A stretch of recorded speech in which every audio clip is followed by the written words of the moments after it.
And now, last but not least, ladies and gentlemen, with us here today for the conference, as the title suggests, from ambition to action, time has come for our next step. This session will serve to launch the international outreach and cooperation initiatives promoted by the European Commission and partners, and in particular the InTouchAI.eu project and the Globalpolicy.ai, an online platform developed through ongoing cooperation between intergovernmental organizations with complementary mandates on artificial intelligence. And guiding us through this program will be Mr. Gianluca Misuraca. He is the founder and vice president on technology diplomacy and international relations of Inspiring Futures, a global advisory consultancy in strategic foresight, social innovation, and digital governance. He's also a team leader at InTouchAI.eu. Gianluca, please. Natasha, Chwala, so thanks a lot for the introduction and also for the wonderful mastership of the ceremony of today. It was really great. Thanks a lot to you and to everybody that is still here after a very intense and insightful day. So I'm particularly happy to be here today exactly because as Natasha knows and all the colleagues with my team of the International Outreach for Human-Centric Artificial Intelligence Initiative, we've been co-organizing the event, supporting the Commission and the Slovenian presidency in the content management of the session. So particularly glad that the discussion started today looking at the trustworthy dimension of AI, the human-centric approach, and of course the international outreach and cooperation that has been already debated earlier today in the great panel session moderated by Lucilla with colleagues. And I'm also happy because as a team leader of this initiative that is funded by the European Commission Service for Foreign Policy Instruments in collaboration with DG Connect and the European External Action Services, we can see how we are actually moving as the motto of this conference say, from ambition to action and from policy to practice. So how we can all together join forces to make sure that the regulatory frameworks and the research and the policy initiatives are beneficial, I would say, to humanity and to the citizens. But this is also a formal launch event of this initiative that has this technology diplomacy dimension, but also the aim to support exactly the reach out and the partnership activities that the Commission has tabled in the coordinated plan on AI, that when it was to promote, worldwide the European values and the approach to human-centric artificial intelligence.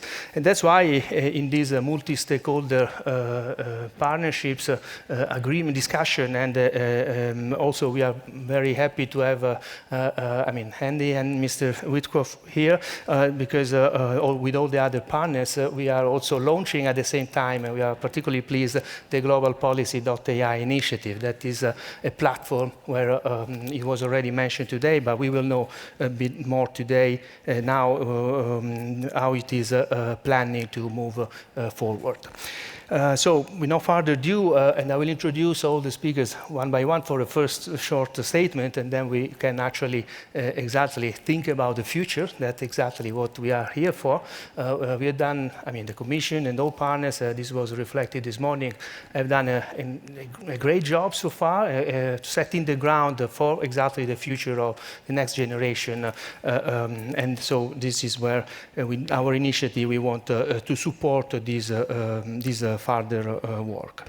So, and if I may, you mentioned already before that there is the work of the OECD with a number of partners, and now this new initiative, the Globalpolicy.ai. We will have more insights at the end of the session with a video, but maybe you can tell us a bit more on what is your vision for that? Thanks, Jean-Luc.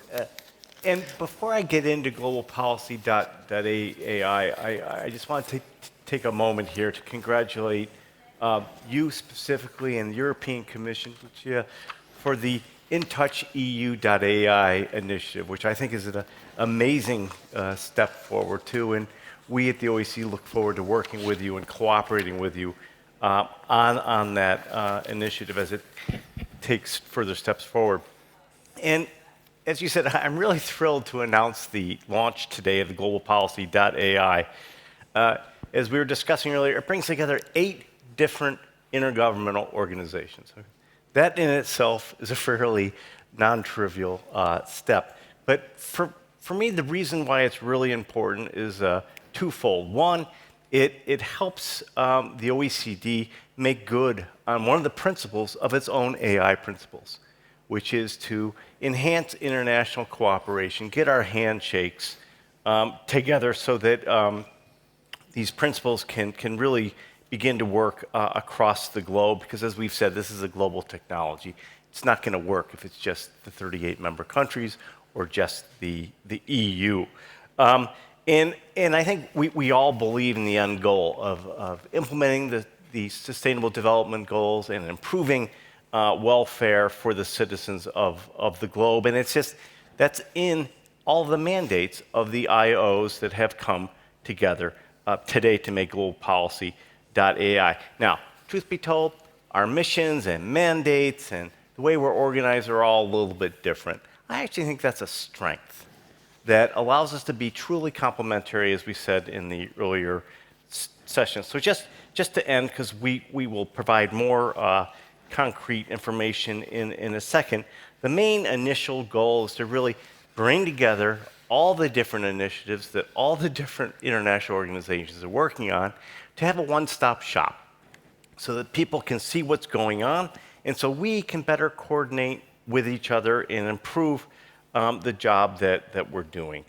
With that, let me end, and I know we're going to have some further information further on in the program. Thank you, Andy. And well, Andrew was already in the previous session, so just for the record, he's the Director for Science, Technology and Innovation at the OECD. I mean, he has a large portfolio, including artificial intelligence and ICT, so we are really honored to have you here with us. So now I will turn to Lucilla, Ms. Lucilla Sioli, that is the Director for Artificial Intelligence and Digital Industry at DG Connect of the European Commission. So, I mean, following on what you already debated earlier today, and you've been really at the forefront of the discussion now to move from the European, let's say, coordinated plan of action to the international level. How you see these initiatives to move forward? Well, thanks, Gianluca. The coordinated plan, which is a set of actions in support of the development and the promotion of artificial intelligence in the European Union, and it's coordinating between the European Commission and its member states, already includes a section that is very clearly devoted to the international setting. So in the European Union, we talk about AI, we work on AI, we have discussed today the proposed regulatory framework on AI, and we have a set of support actions that go from R&D to the new Digital Euro program and so on. But artificial intelligence, like all technologies, is borderless, and so to be able to harness the benefits of our action in the European Union, we obviously need to engage and discuss at the international level. And we already do that bilaterally with a number of countries. We are in the discussion now at the Trade and Technology Council with the United States, for example. We discuss with Japan, we discuss with India, we have task forces, also with Canada, for example. These are just examples. And then, of course, we engage in the multilateral fora, like the OECD, like UNESCO, like many other international organizations. And then at that point, of course, the international context is complex and need, to be able to navigate it, we do need some support, which I really think that this global AI policy initiative can offer us in the future. And our next step in terms of our policy activity is strongly going to be in the area of standardization, because that is going to be the main instrument for the implementation of our regulatory framework. And on standardization as well, we need international collaboration. So we need, of course, international standards that are of interest not just to the European countries or industry, but globally. And so I think that this initiative should also help us to reach out from this point of view and help us to discuss with the relevant organizations in terms of standardization. So we see it very positively, we support it, and we thank the OECD and all the other actors involved for the setup of it. Okay, grazie Lucilla, thanks. And so let me now turn to our panelists online.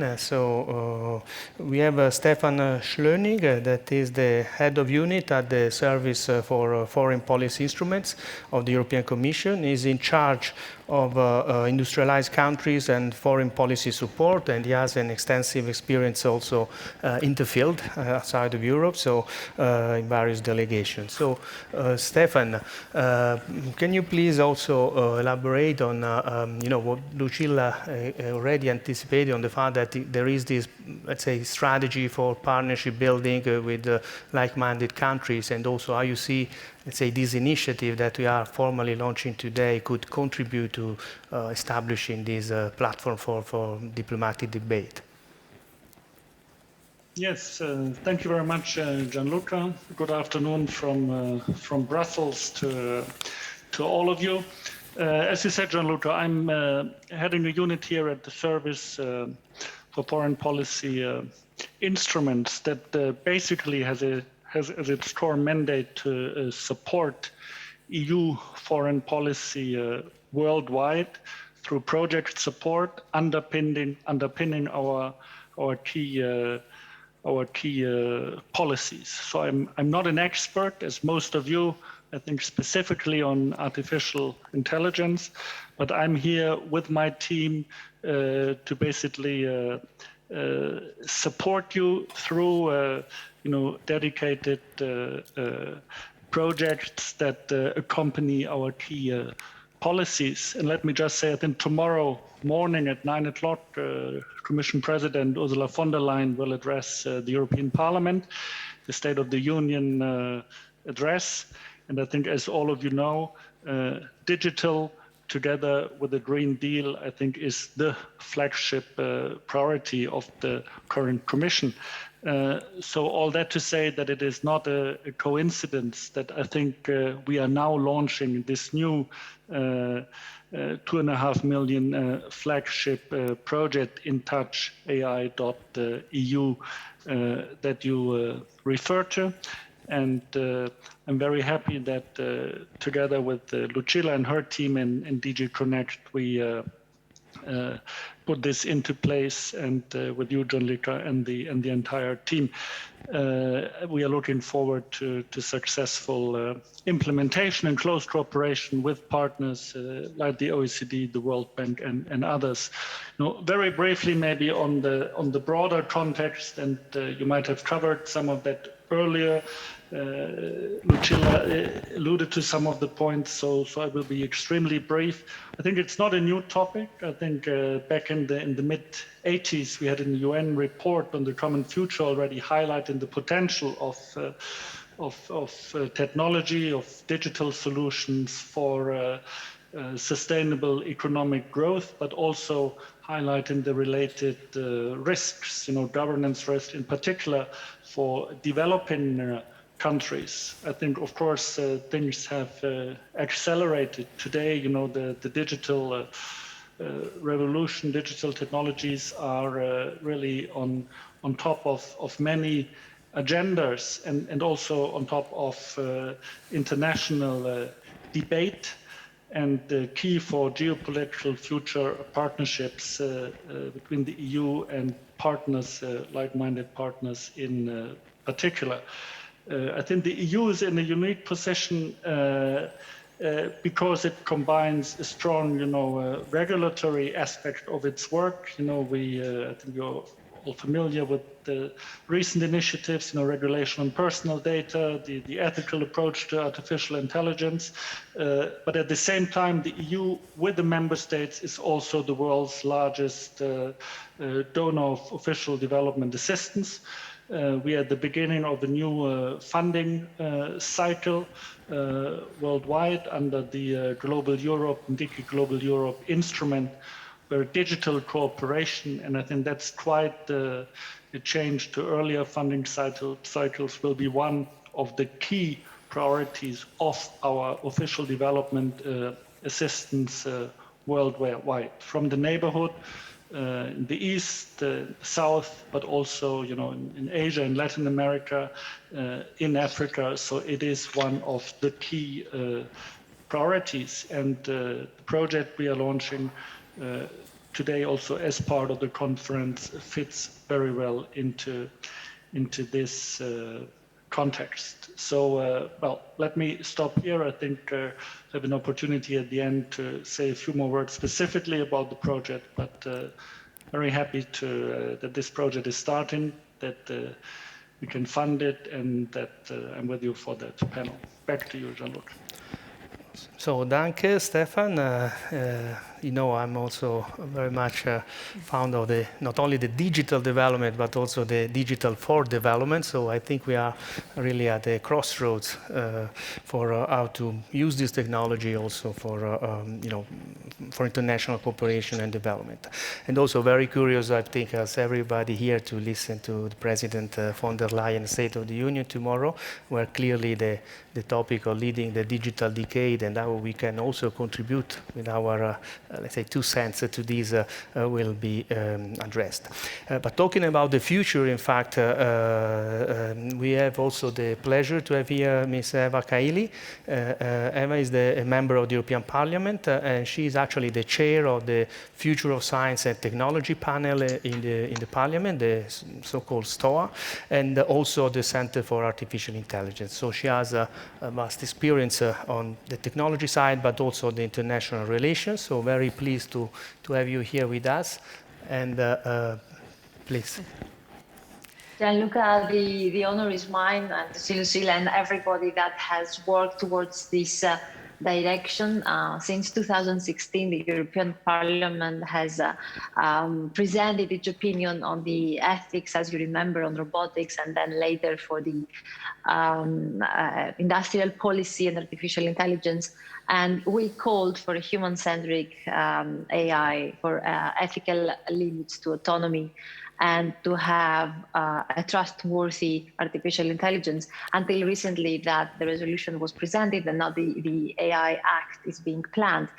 I consider your initiative very timely, and we have great expectations.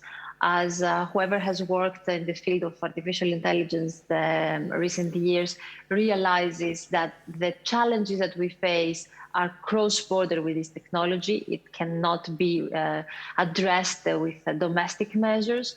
And of course, we need platforms for the outreach of the work that's taking place now in the European Union. You know very well that to set up a democratic alliance in the beginning, to have standards that would manage to control the autonomous systems and monitor the AI during its whole life cycle is something that the academics and the developers themselves, but also the companies, they need to have legal certainty and make sure that we will have AI for good and to complement what we are doing and not to replace humans.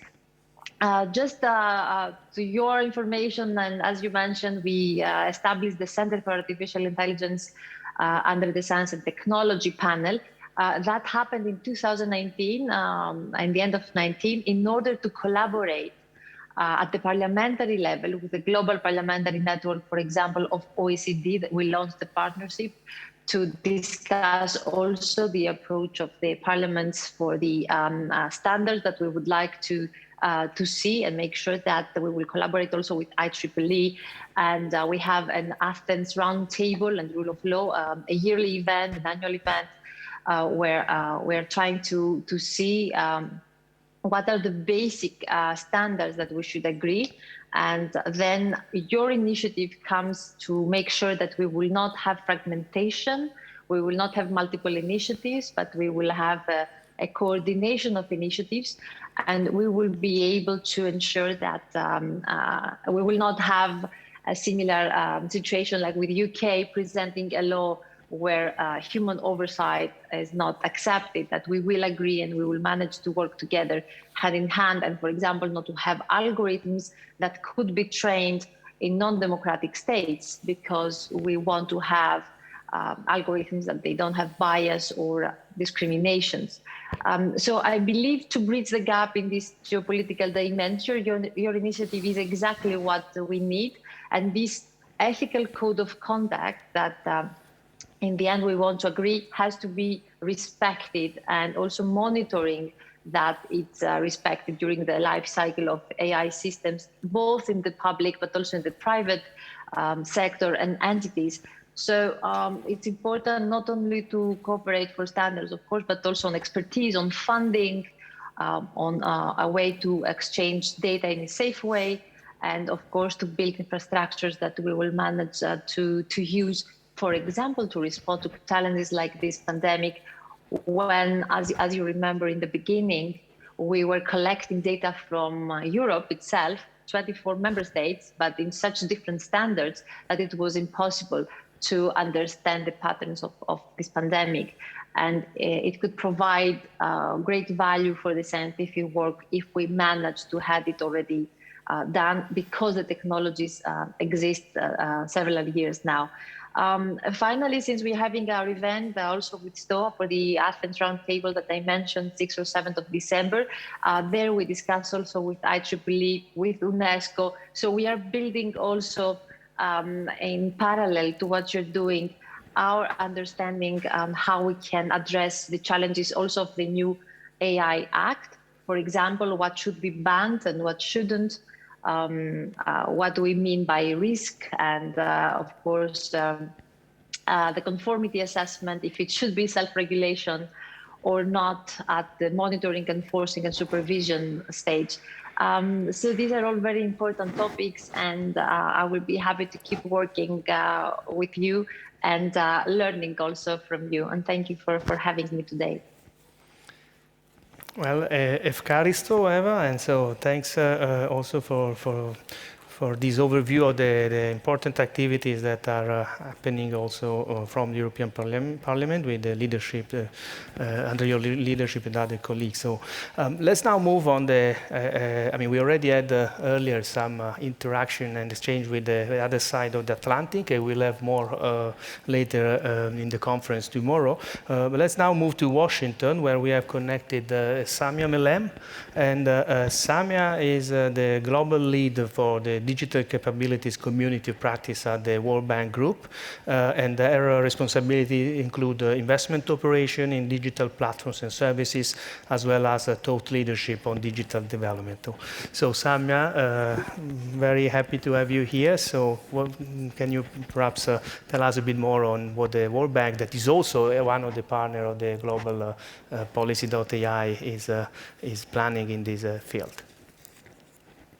Thank you very much, Gianluca, and good afternoon, dear colleagues. Thank you very much for inviting me to speak at your panel. It's really very timely, especially as previous speakers said.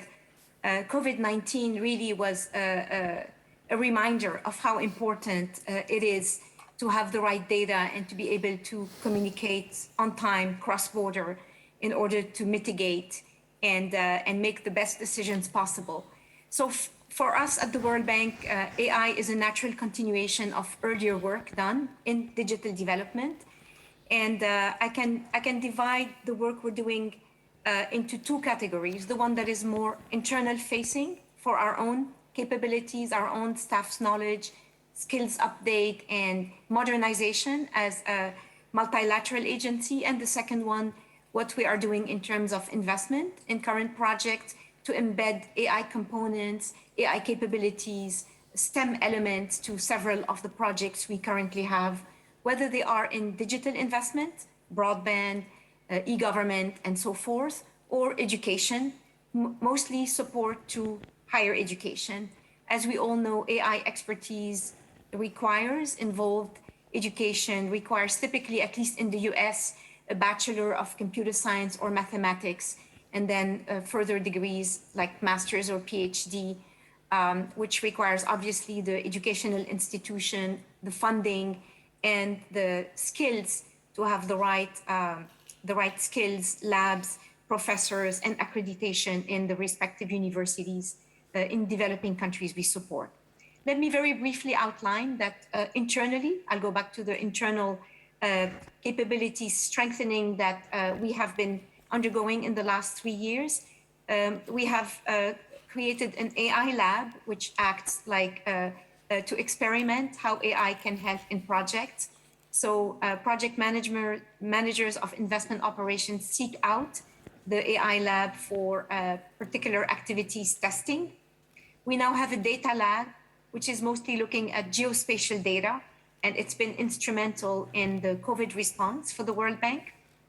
And our latest World Development Report has really focused on data for better lives, looking at how data can be a real enabler in tackling climate change, pandemics, and other wicked problems we all face that seem to increase, especially as the divide increases between the poorest and the richest of the countries. So we're doing that at the internal level. We are also beefing up our support on digital government.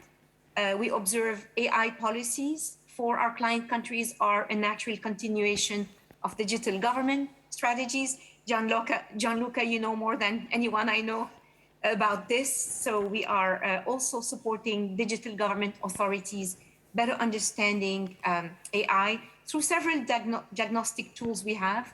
The latest one is the Digital Government Readiness Assessment, which gives a very quick snapshot of where a country is and where it needs to go without ranking it. It's complementary to other tools that exist already, such as, for example, the UN EGDI and the OECD tools. We also look at diagnosis of digital economy and try to quantify the percentage that would be potentially contributing to the GDP with activities such as e-commerce, e-tourism, digital financial transactions, and so on and so forth. And last, we have produced a report on AI for COVID mitigation, which is examining the response of several countries with or without use of AI. So we've looked at Finland, we've looked at the UK, we've looked at the Kingdom of Saudi Arabia, we've looked at UAE, and we have seen how the countries that have been able to use AI tools have been able to tackle, mitigate, and contain better the COVID pandemic. Very briefly, and for another 2 minutes, what we are doing with external clients, and this is very much what I mentioned earlier, but scaling up in our investment operations for AI components, embedding AI components in projects in digital development. For example, we are funding several centers of excellence in AI at our clients' request. Many are in collaboration with many of you, with the EU, with the African Union, with other organizations. For example, we have a few of these in Africa. Some we are partnering with private sector partners such as Google, Facebook, or others. And for some of these centers, it's just a continuation of their earlier incarnation, which were incubators, centers for innovations, accelerators, etc., funded by many donors, by many private sector partners, of which the World Bank. We have now projects, like right now, I'm working on projects on Congo and Cote d'Ivoire and with the Kingdom of Saudi Arabia, where we are also enhancing the digital capabilities of government leaders to ensure that, and this is not something you can get in schools yet, that you are getting that exposure to the implications of AI, how to ensure we have legal and regulatory environment conducive of AI for good, ethical AI, and we cannot mention that without talking a little bit about what we're doing around cybersecurity to ensure that we have a good legal and regulatory environment for cybersecurity in all countries where we are funding digital, and that this is at par with best practices. We look a lot at the EU. The EU has done the most, in my view, in terms of collective and consensus building around several activities. You have now full scale, for example, the single digital market. A lot of our clients, whether it's in Central Asia, Kazakhstan, Kyrgyzstan, Tajikistan, all grouping together for better regional integration through activities like the single digital market. You also have the identifier, the eIDAS, the cross-border identification of people and entities to facilitate cross-border travel, e-commerce, etc. So these are really excellent activities that many of our clients are looking at.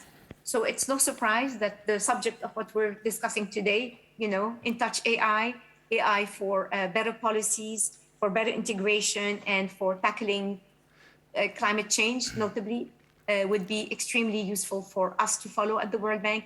And I hope we can continue to collaborate with all of you, exchange knowledge, and learn from one another. That's it on my side. Thank you very much, Gianluca and colleagues. Over back to you.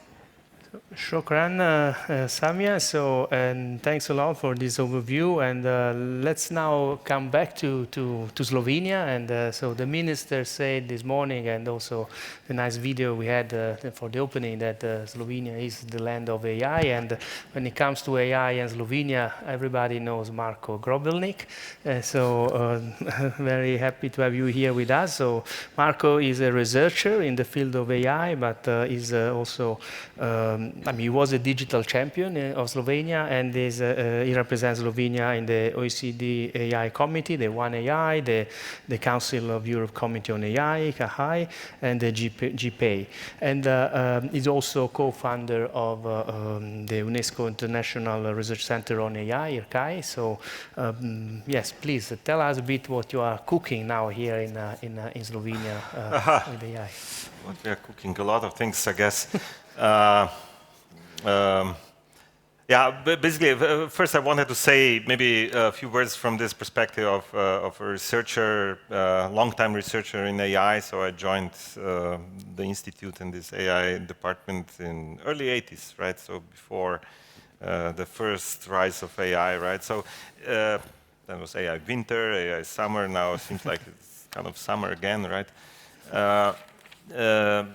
Let's see how long will it last, but it seems like it might last now for a while.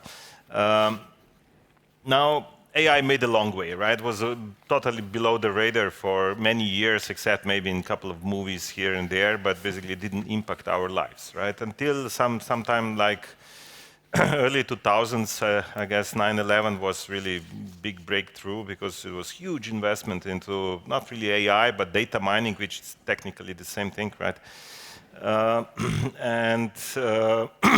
From that time on, somehow it really went just slowly up until this breakthrough in after 2010, 11, and so on, where again, not that much happened really in terms of science, right?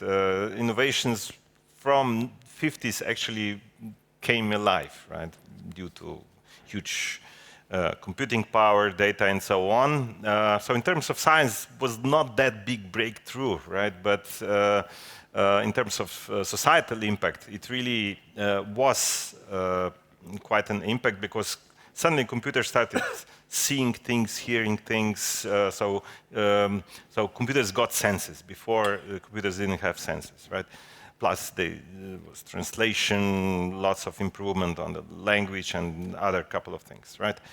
Still, whatever AI we have today, it's a narrow AI, right? It's narrow AI, and what I'm sure we are expecting in the next 5 to 10 years, the AI will get more holistic. I wouldn't call it broader, but more like holistic AI, right? So this will make a big difference.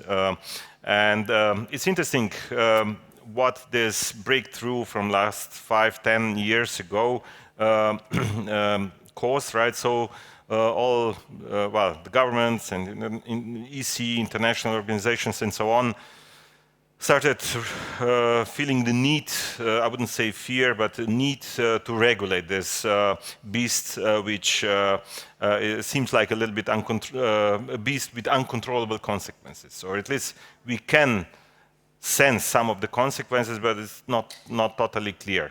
I think it's not totally clear to anybody at the moment what this will be. Like EC, OECD, UNESCO, World Bank, GPI, Council of Europe, and some others, right? I don't know. I won't count the big tech companies and others somehow felt the need to do something about this, right? And I think like EC and OECD certainly were in the forefront, and also Council of Europe, I would say, in terms of regulation. And so I was I spent most of my time actually in OECD, still spending there. And I think we did a couple of really good tangible deliverables actually, which had quite some impact. So like AI principles, like it was a long discussion, like 8 months discussion, what these 10 points should be. From the day one where we started discussion was not clear, right? But after 8 months, I think we pretty much agreed. Then AI definition, what AI is at all, right? So seems like a kind of weird question, right? But still many people wouldn't be able to say what AI is, right? So I was kind of by coincidence head of this AI definition working group, and we came up with these 3 sentences after 8 months, right? Still 10 minutes before the final vote, we were changing the words there in these 3 sentences, right? So it's kind of funny, but again, I was very happy to see that the European Commission actually adopted this definition, most of it actually. I think one word was changed. Unjustifiably, I guess. But sorry for that. yeah. No, it was. I think the systems were changed with software, which AI is beyond software. Still, I think it is like this. Then one very important deliverable in OECD is this OECD AI Policy Observatory to observe AI as it happens, right? So practically in real time. From hours up to, let's say, months, right? So, but we see where it's going, what's happening, and so on. And what we are doing now, it's actually turning this AI observatory into the digital twin of AI, which goes even further, right? So that we would be able even to predict the evolution of AI. So this, I think, is very. So we are using AI to observe AI or to understand AI. So it's, I think, very ambitious and. The only of the kind, as I could say. So this is, let's say, some of these projects. Plus, currently we are doing AI classification, like for a year and a half, right? We are trying to agree how to classify AI systems so that we would at least understand what are critical bits and pieces. So the important thing is that we move our discussions beyond anecdotal discussions, right? So not just pointing to some really anecdotal cases here and there, right? But not really seeing the big picture, right? So these are some of the things which we are doing there. And now your question is what we are cooking here, right? At UNESCO IRCAI. Here, basically, well, could be long discussion, but I would say, so first we would like to do good AI, right? Impactful, societally impactful. So either small or big solutions, we don't mind, but somehow the important is that this is measurable, good impact, right? This is one thing. But in terms of concrete projects, right? So one thing which we would like to do is, or we kind of are building up, cooking is the right word, right? Is digital twin of the country, right? So this is something, especially now in the time of COVID, you know, all the data was available or existed somewhere, but was not available for quick decision making, right? All technology was available, but not, again, applied on the top of the data, right? Speed of decision was necessity, but didn't happen, right? Not just in Slovenia, elsewhere as well, right? So the point was, can we do something with AI which would actually help inform decision making and informed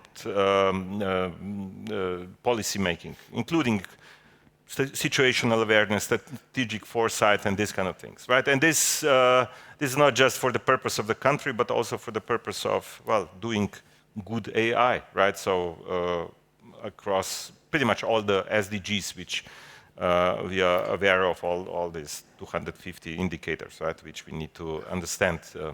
So I guess I'm too long, right?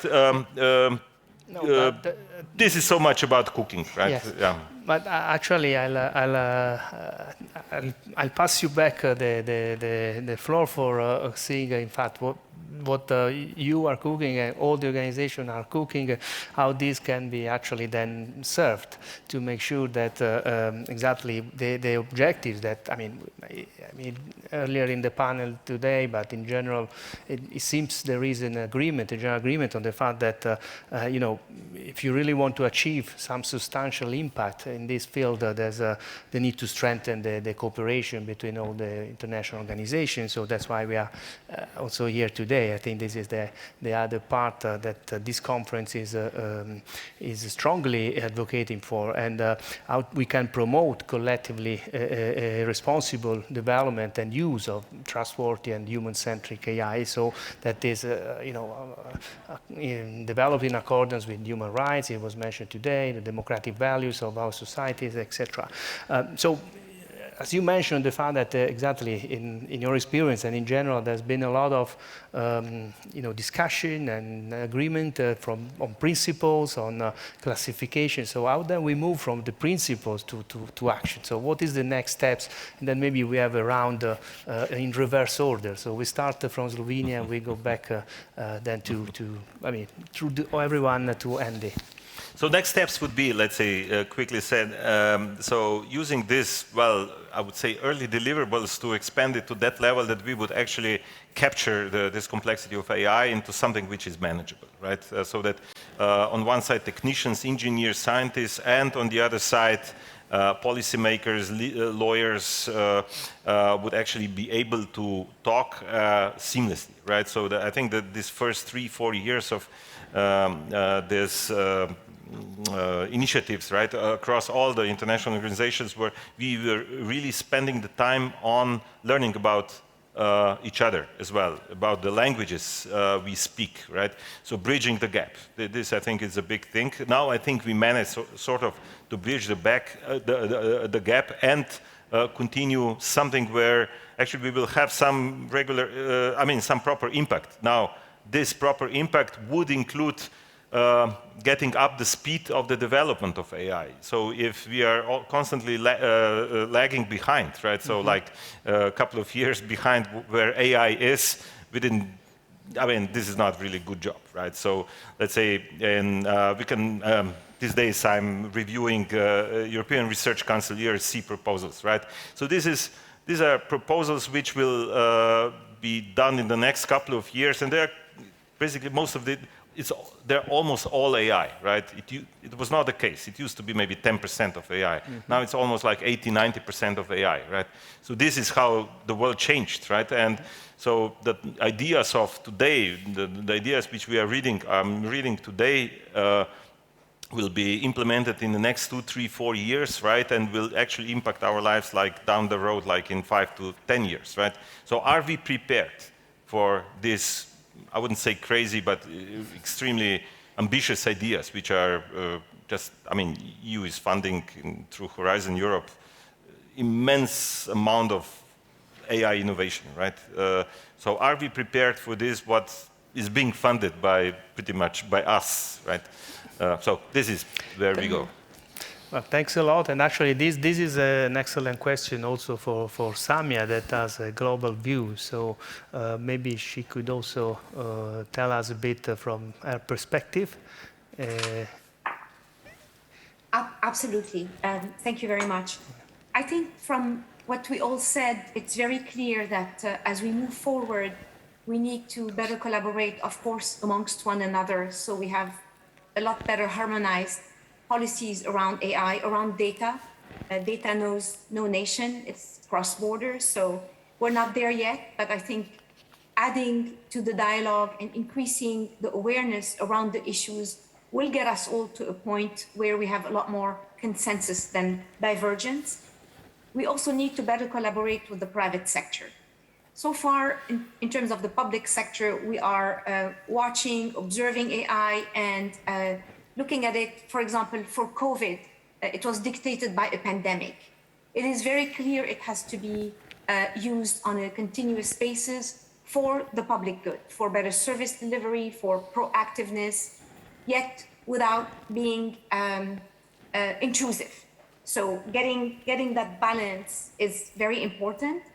The private sector, on the other hand, and we look at the top users of AI, whether it's for user consumption, services, or specific activities like social media, etc., we can learn a lot from one another. And I don't think we have gotten to the point where we have a shared view, and we are often conflicting around things on the margins. So bridging that gap with the private sector and having them as main observers, but also contributors to that bigger policy is important. Also, we need, at least from our side at the World Bank, we really need to look and reformulate a little bit how we are actually using all these data labs, AI labs. These were created a few years ago. Things have changed. How can we make sure that we are actually using all the recommendations and the observations of these instruments we created?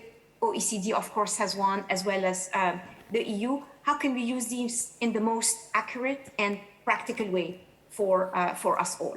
Last but not least, a request from our clients, from our developing countries' clients, which is to really beef up our investments in AI curriculum, support to the universities, support to scholarships for students to be able to access the AI fields, such as computer science, data, mathematics, and to make sure we really don't forget that, invest in education, while at the same time making sure that the curriculum that we are investing in is top quality and conforms to the ethics and the standards that we want to enforce and propagate. So that would be some of the points I'd like to convey. Thank you very much, and back to you, Gianluca. Thank you, Samia. And if we come back to Europe, and I think this morning Mr. Viola emphasized the activities that Europe is already conducting exactly to not only strengthen the European cooperation, but also, as Lucilla was saying before, the opening up to international collaboration. So what is, from the European Parliament perspective also, what you would like to do next immediately? So what could be the next step for moving exactly from ambition to action? Well, that's not an easy task, but our role is to make sure that the legislation will be balanced, and this means ambitious enough, it will be able to be implemented, and in the end, it will manage to influence beyond borders the developments on artificial intelligence. And the main ambition that we had since GDPR is to be global rule setters in a way that no one else has managed or even tried to achieve. So my understanding is that since this is a technology that is developing in ways that we cannot foresee, at this point, we have to make sure that we have the basics, the basic understanding from what automation could bring and how it could transform all the sectors of our life to completely autonomous systems. And this means not just to solve problems, but also if we allow systems or AI embedded in hardware to take decisions and implement these decisions in an autonomous way without human control or oversight. So I have I believe that our ambition should be to try to predict how it's going to develop and make sure we will not have the dark side of AI. I understand also that the biotechnology developments in convergence with, of course, AI systems, it's going to be something that we will have to respond to. Initially, the way we're going to share data and what are the principles that we have to respect and how we will translate human rights, fundamental rights, freedoms and principles and values into the digital era, it's going to be a tough task. And I think Europe has this very significant role to play. Finally, as I told you, since we are already collaborating at the parliamentary level, which is something that I think historically is for the first time that's taking place. So establishing this collaboration beyond the European borders, it shows that we understand that this is a global challenge and we have to build our alliances, and we have to start with the democratic alliances and then also try to influence beyond that the developments, because human rights will also be under threat if we don't properly act. And I say that because we've seen how metadata completely remove any sense of privacy, not the GDPR protected data, the sensitive data, but the metadata. We know that our phones, they have microphones that they are constantly on recording and sending us targeted advertisements. These are issues that we have to address, and we have to decide how much we want to do and how bold we want to be. I have also the understanding that the Parliament can be even more ambitious, and I hope that we will manage also to have the whole Council on board in order to have a harmonized environment, in order to be also more influential through the platforms like the InTouch and your initiatives.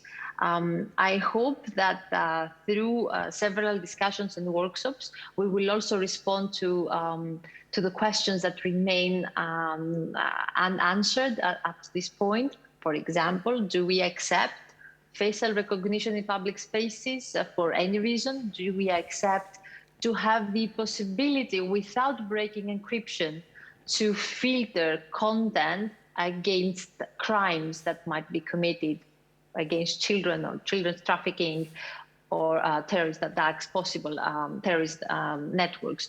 So I think these are special decisions that we have to take in the European Parliament, and also we have to see with my colleagues what is the balance here, because it's such a broad technology. It's horizontally transforming everything, which means that you will see different opinions in the groups and the parties of this house. So this is what we have now to do, to remove the last barriers, have a harmonized approach, and then proceed. Finally, Gianluca, I have to say that it's amazing that Europe has managed to have the foresight and prepare towards this direction, and now having, being in the lead of these developments, and also by funding pilots and also by funding excellent initiatives. And with Lucilla, we've been meeting mainly online recently, of course, due to the pandemic, but we have seen how fast things are accelerating and how Europe is now in the center of the focus globally, waiting to see how we're going to proceed.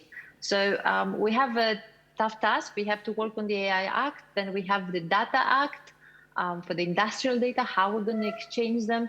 And I believe slowly the puzzle for regulating the internet will give us a clear image, a picture on how the future should be. And if people ask, because when we talk about international collaboration, they always ask, isn't Europe over-regulating? Aren't you afraid that you might be left behind since you don't allow complete access to data? I would say that this is a decision also we have to take. If we want to lead with quality, or for quality and for people, this means we might delay, but then we want to get it right, and we want to have respect of privacy. So it's up to us also to decide, what do we mean lead? Is it just the numbers and the profit of specific, let's say, international organizations and companies, or is it if Europe would be the place that anyone would choose to live in? So thank you again for your questions. Thank you. And actually, with this, I mean, this is a fascinating discussion that we are only starting today. I'm sure there will be many other activities, hybrid or hopefully also fully on site. But I mean, before going in fact to Lucilla, that will tell us also what is next. But we have also Stefan that can also give us some insight on from what is his perspective on what could be the next activities that also this initiative and the FPI, the Service of Foreign Policy Instruments, is preparing. Yeah, thanks, Gianluca. Two main points I think I would like to make in terms of main priorities going forward, which at the same time I think will also be the essential guiding priorities for the InTouchAI.eu project. One, and I think we all refer to it in different ways. Reinforced policy dialogue, stakeholder dialogues. I mean, enhanced technology diplomacy, if you want to call it like that, for knowledge exchange, but also to exchange with the aim to achieve as much as possible, regulatory convergence. I think the conference today and tomorrow is a first practical, tangible example of that. I think we have a high level workshop on human-centric AI coming in the context of Expo Dubai shortly, which we will also support, and I'm sure there will be other occasions. So I think that is one element. The second, which maybe is a bit less obvious, but I think it's still important. As I said at the beginning, digital decade is it's extremely topical. It's a top political and policy priority, and I think we will also see enhanced, public spending in that, private investments, and that of course is very good. But I think there of course is also always a risk of a topic becoming very much on top of the agenda and big money following, which is that if there is not a unified vision on the regulatory framework, the legal framework, then these enhanced levels of investments, private and public, can of course also create bigger problems, bigger money, bigger problems, to put it in a very simplistic fashion. So I think there it's very important that we have what we, I think in the EU often call this policy first principle, that we as much as possible amongst like-minded partners, but also beyond, have a common vision on the priority, on the frameworks, and then also an agreed vision amongst stakeholders on how to develop it further, on the key accompanying investments, so that the bigger political attention and the bigger funding that follows sort of collectively and jointly enhance impact, but positive impact towards AI that is truly human-centric and in respect of key fundamental rights. I think this would be my 2 key points. Back to you, Gianluca. Thank you. And actually, back on stage here, we have Lucilla and then Andy, that can maybe give us also their view and their vision of what we also should do in the immediate future. Well, Gianluca, I think a lot has been said. I'll be very, very short because I totally subscribe to the vision also that Eva just gave in terms of the future of the impact of our legislative proposal. I also want to remind that maybe international cooperation can also help in terms of exchanging best practices. We are about to set up some testing and experimentation facilities for AI. I think this is the first in the European Union, and I think it's going to be an example, I hope, also for other countries. And so I look forward to exchanges that are not only about how we design our rules for trustworthy AI, but also how we implement some of the principles we have thought about and how we can accelerate the development of AI. In particular, the European Union always has a challenge in bringing faster innovation that comes from our research labs to the market. And so that's why I hope that this initiative on the testing experimentation facilities will help us in doing that. And we will be an important element of exchange that we would like to have with other parts of the world. So next maybe meeting and workshop, the Dubai Expo has just been mentioned. So I hope that that will be yet another possibility for exchange. And well, I mean, we will see later on the global policy. Thanks, Lucilla. And yeah, exactly in that sense, maybe Andy, final words on how we could move exactly all together as we joint initiatives in this global challenge that artificial intelligence is giving us, but also the opportunities that they are bringing exactly to the sustainable development of our societies. So I'll be very brief because we're running out of time, but I remain really optimistic. I think we've got a lot of the building blocks in place thanks to places like JSI, but also the international organizations coming together. And Eva rightly pointed out the Global Parliamentary Network is an important part of this constellation that has come forward. To me, some of the things that I think we really need to do work is, again, this will sound very much like the OECD, we need better evidence here. We have no idea of the AI diffusion. The few good statistics I've seen from Statistics Canada, Statistics Sweden, suggest it's between 5 and 7% of firms. That doesn't match the rhetoric we've been talking about over the last day. And we need to get this diffused because with it comes productivity growth. With productivity growth comes better wages, and with better wages comes less inequality, which I think is a problem throughout the world. The other thing I'm just going to jump to is, Eva was right again. We're going to see a big shift very soon. We've been talking about personal data for most of the day, with good reason. It's incredibly important, and it's what motivates voters and people. But we're just about to move to the Internet of Things. We're going to see totally different categories of data. Data that's more about the environment, data that's about engineering and the operation of machinery. And with it, I think we can do AI that has to achieve one major goal, which is slowing down the warming of the planet. You want to talk about human-centric? Nothing can be more central to us right now than trying to come to grips with climate change. Thanks a lot, Andy. And so as this is, as the title said, is a launch event, we will actually be, after the session, following 3 videos. One will be a presentation exactly of the Globalpolicy.ai with some statement from the representative of the various organizations that are partnering. And I'm sure they are only the first of a series. Then we will have a video message from Ms. Maria Francesca Spatolizano, Assistant Secretary General at the United Nations and officer in charge for the Office of the Envoy on Technology of the Secretary General.